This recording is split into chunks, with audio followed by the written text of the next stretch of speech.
So, a little bit of a different episode this time. A little more personal. So, I got fired last week from the best job I've ever had. And quite honestly, I think it's the best thing that's ever happened to me. But I want to preface this with a caveat that 3 years ago, I made a pledge to myself that I would never let anybody else have control over my future. It was one of those things where realized just the power discrepancy in the employer employee relationship. And I realized that it could be taken away from you by things outside of your control. And so for the past 3 years, I've been really working on building up knowledge and skills that I need in order to make sure that I'd be fine on my own if it came back to that again. And here we are. And it's really interesting to have these conversations with the people around me because when they hear I was fired, they're like, oh no, oh my God, what are you going to do? And I'm like, no, it's fine. It's great. Actually, it's better this way. And now I got to do all the things that I really wanted to do. And in fact, was trying to convince my job of, but they didn't care. And I get it. They're very focused on certain things.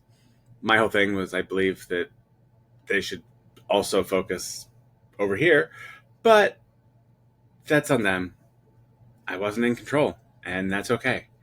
And honestly, I didn't do a great job of communicating exactly where I wanted to be because I wasn't exactly sure. There aren't a lot of words to describe this future world I'm trying to create for myself in terms of my skill set. Because yes, I write code.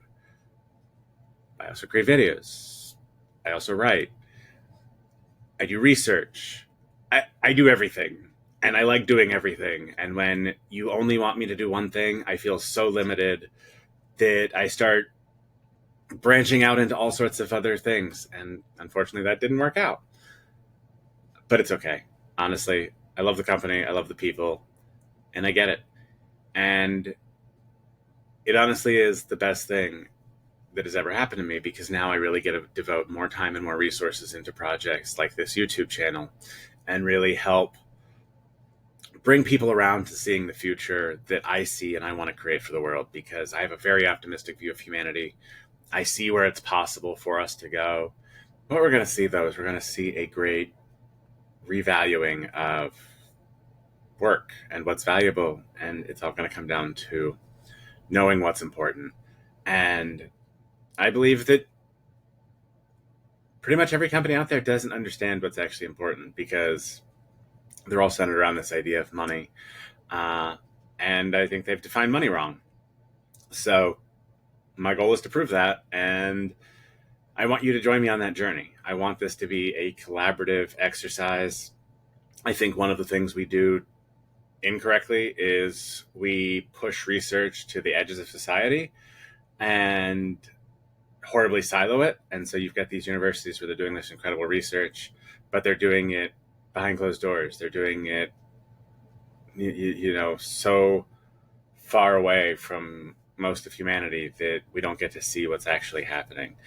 And so instead of flooding the airwaves with everything that's good that's happening, people are too busy making those things happen. And so we end up seeing all the bad stuff that's happening because the people doing the good stuff are too busy to show us what they're doing. And that's what I want to change. I want to start highlighting the good that people are doing. I want to show people ways that I believe are better for society because I think we can get to a place where all humans are valued and we don't have to work ourselves to death simply to be able to afford a place to live, not to mention things like food and electricity and running water. Like all of this should just be a given. And it's shocking to me with the level of technology we have that we haven't changed this sooner. But here we are. So we're going to do what we can. And I'm going to show a path forward, and we're going to do it without any of the weird power dynamics or communication issues that traditional businesses exhibit because of the construction of them.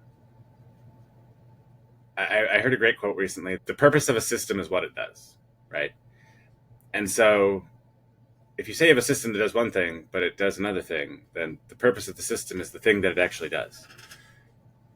And I think our system of business and this really weird, like, ownership and deferred liquidity and valuation models and all of this, they're all incredibly outdated, and they don't function in any way efficiently in this new digital economy.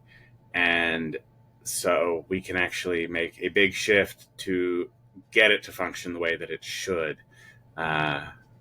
in kind of this quantum economic state that I'm looking to build out, because that's how we get it to a point where everybody is valued, because everybody does contribute to society.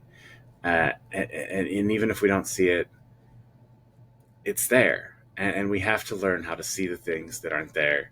And so I'm going to show you things that aren't there. Alternately, you could try mushrooms. I don't know. That's up to you. Anyway, that's my life update. You're going to see a lot more of me. Maybe that's good. Maybe that's bad. That's up to you. But I've got a lot to say. I've been thinking about things for a very long time. I've been writing like a fiend for the past several months, trying to get everything out.